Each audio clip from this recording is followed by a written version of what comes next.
Ayezah. Let's learn English. Big होता है बड़ा. This is a big pillow. Small होता है छोटा. This is a small ball. Tall होता है लंबा. Ayesha is a tall girl. Short होता है छोटा. Ayesha is a short girl.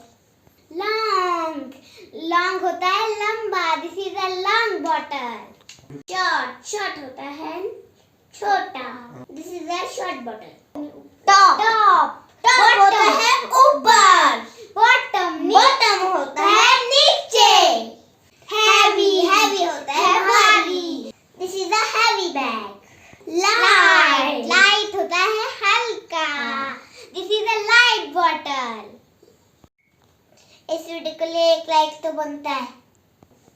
Like करो, सब्सक्राइब करो, शेयर करो.